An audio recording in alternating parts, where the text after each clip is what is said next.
confirma positivo, ali naquele momento a gente faz a contraprova por segurança e Decisão de Ibanez Rocha atinge todas as escolas públicas e privadas, além das... O Brasil teve hoje a primeira confirmação da morte por coronavírus. Além disso, 25 dias depois do coronavírus chegar ao Brasil, o governo federal declarou que há transmissão comunitária em todo o território nacional. O Brasil chegou a 700 mil mortes causadas pela Covid-19.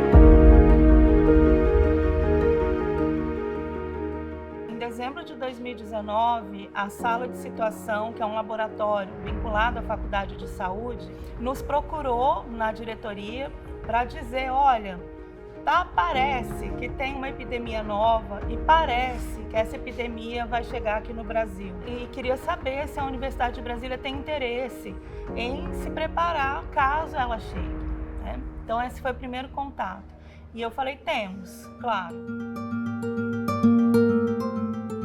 A DASU foi criada em 2019 com o objetivo da gente implementar os princípios de uma universidade promotora da saúde. Quando a gente terminou de criar, né, e a gente ia fazer nosso planejamento estratégico, em dezembro a gente teve que dar resposta já para a Covid. A universidade toda se mobilizou para essa resposta, cada um no seu lugar, cada um no seu nível, né?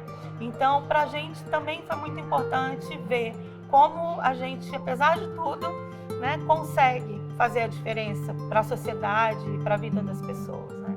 Mas a gente atendeu, nesse primeiro ano, né, da pandemia, aproximadamente 3 mil pessoas, grupos diretamente. Grupos de luto, a gente fez 28, 30 grupos de luto, cada um com mais ou menos 10 pessoas, 15 pessoas. Nesses 5 GTs que a gente tinha, né, de atenção psicossocial, prevenção e promoção, educação, comunicação e um último de pesquisa, porque uma coisa fundamental na emergência também é a gente ter conhecimento rápido do que está acontecendo na comunidade para a gente poder intervir. Então a gente fez uma pesquisa sobre a saúde, no impacto, né, da pandemia na saúde mental, nos 3 segmentos aqui da universidade. Então, os docentes, os estudantes e os técnicos. Ouvimos todos os segmentos e fizemos grupos focais com grupos de estudantes específicos que, às vezes, têm realidades muito próximas, né? muito suas, assim, e que numa amostra grande fica diluído. Então, a gente ouviu os estudantes com deficiências, a gente ouviu os estudantes quilombolas, a gente ouviu os estudantes LGBTQIA+, para a gente tentar entender ações específicas, né? Teve muito sofrimento psíquico, que a gente percebeu, né? Tanto dos estudantes com relação a essa adaptação, né? Então, assim, muita ansiedade, depressão. Se já existia, isso cronificou, a pandemia cronificou. O isolamento, né? A solidão, a convivência em casa, que às vezes não era boa, que já era um motivo do adoecimento. E aí voltar para casa e não ter essa rede de proteção, que é a própria universidade, né? Os próprios colegas. Então a gente ouviu muitos relatos disso, da falta que fazia a universidade, da falta que fazia estar aqui, estar com o colega, estar ali respirando a UNB. Então isso era foi bem impactante, principalmente para os estudantes. Eu acho que para os docentes e técnicos, servidores técnicos, entra a parte da sobrecarga de trabalho, porque se acumula sobrecarga de trabalho de casa, né, com os problemas pessoais e familiares, com adaptação ao trabalho remoto. O projeto de intervenção que a gente construiu, na verdade, ele nasceu de uma chamada, né, dentro da universidade para os psicólogos que pudessem atender as pessoas em situação de sofrimento mental da comunidade universitária durante o período da pandemia. Então, nós pensamos em montar um grupo online, com os professores e um grupo com os servidores. A ideia da DASU também era da gente poder encontrar parceiros para os atendimentos à comunidade universitária. Então, diante disso, né, como eu integro a Sociedade Psicanalítica de Brasília, então eu procurei a sociedade e coloquei a demanda da universidade. Então, a ideia foi basicamente essa, assim, a gente poder dar uma escuta para esses professores, para essa situação que todos estavam vivendo ao mesmo tempo, né?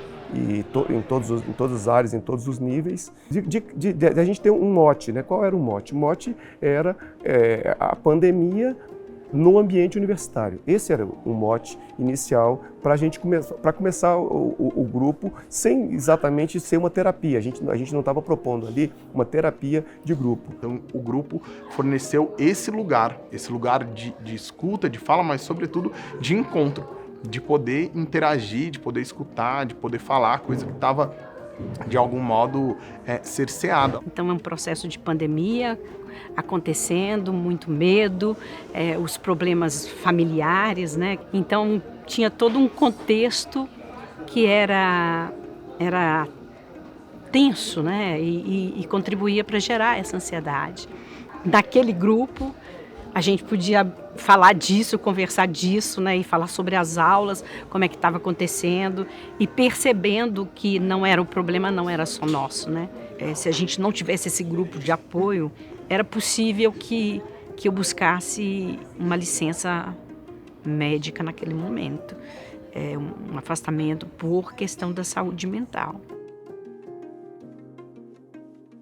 Em um determinado momento da pandemia, nós recebemos aqui uma infinidade de pedidos, de demandas sociais que envolviam o luto das pessoas que perderam os seus familiares para a Covid-19. Na época que a gente montou o grupo, que foi proposta essa capacitação, a gente estava em torno de uns 500 ou 600 mil mortos, mais ou menos, já por Covid. Então já era uma dor, já era um luto que ele era nacional, já não tinha como... Àquela altura, todos nós já conhecíamos alguém que tinha perdido alguém por Covid, né? E ao mesmo tempo tivemos esse trabalho de escuta com essa população que estava vivenciando esse luto e conseguimos construir então um trabalho de 6 encontros online, mediados, né, remotamente, com psicólogos que eram esses nossos voluntários, alunos nossos. E em seguida a gente conseguiu avaliar com eles, né, essa proposta e ampliar. Fizemos disso uma disciplina que se tornou uma disciplina de intervenção psicossocial na pandemia, e os nossos alunos de pós-graduação puderam também organizar outros grupos, além daqueles que a gente tinha feito como piloto.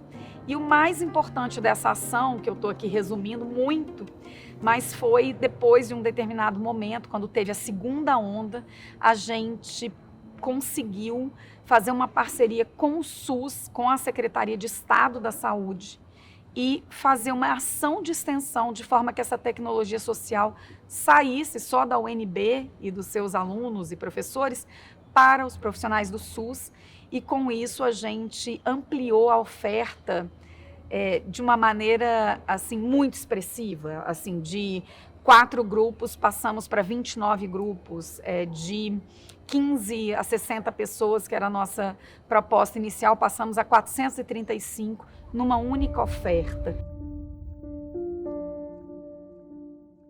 A gente encontrou muitas demandas, né? Acho que os grupos, por terem sido online e a divulgação ter sido online, acabou que a gente alcançou muitos estados para além do Distrito Federal, né?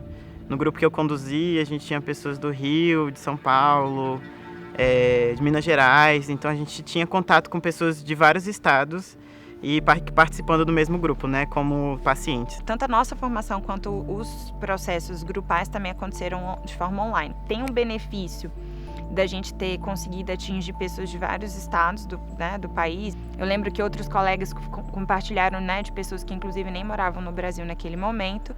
Então, às vezes, a conexão não estava boa, alguns participantes caíam, as câmeras não funcionavam, então o áudio, né, não estava muito legal, estava travando. E às vezes a questão da privacidade, assim, do sigilo também era uma preocupação nossa. E no contexto online nem sempre a gente tinha essa possibilidade. Então às vezes as pessoas não tinham fone de ouvido, ou elas estavam num espaço aberto, né, em que outras pessoas poderiam passar e transitar, e a gente estava falando de assuntos que são muito delicados e que não diziam respeito só àquelas pessoas que estavam, né, com a condição ali de não sigilo. Eu nunca tinha feito atendimento virtual e de repente estávamos eu e Kátia com um grupo atendendo virtualmente as pessoas, e as pessoas também um pouco assustadas de se abrirem dentro de um grupo onde poderia a sessão poderia ser gravada, né?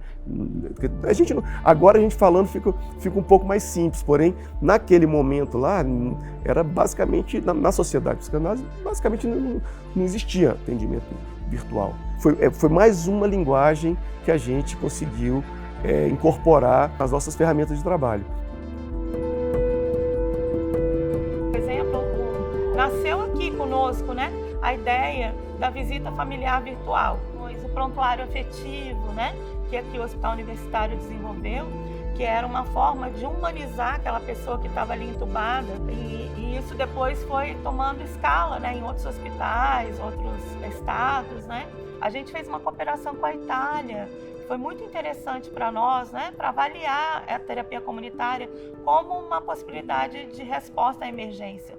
E outras ações. Então a gente ofereceu oficina de manejo de estresse, oficina de meditação, mindfulness, o que a Regina ofereceu, um grupo, né, super importante de educação para os pais, sobre a educação dos filhos durante a pandemia, porque de repente todo mundo estava com as crianças em casa também. E a gente fez esse grupo durante um ano. Então, alguns pais iam, umas vezes faltavam, mas os que vieram sempre, eles começaram a poder também pensar a questão do desenvolvimento dos filhos, não apenas na questão da escola. Então a gente também trabalhou essa questão de que uma criança de 2 anos que já tinha entrado na escola, como é que ela ia ficar em casa? A mãe tinha uma preocupação de que tinha que ensinar coisas para a criança. Então a gente discutia e conversava muito sobre desenvolvimento infantil. Tinha pais com filhos já pré-adolescentes, então era uma outra realidade, uma outra preocupação por não estarem tendo aula.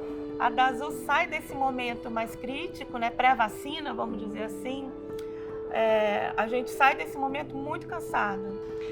Então foi um momento assim muito difícil, porque pensar que assim, naquele momento, a gente estava igual a população, tentando entender também o que estava acontecendo.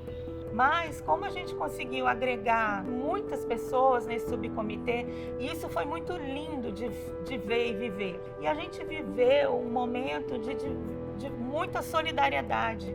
Isso foi fundamental para nos manter de pé.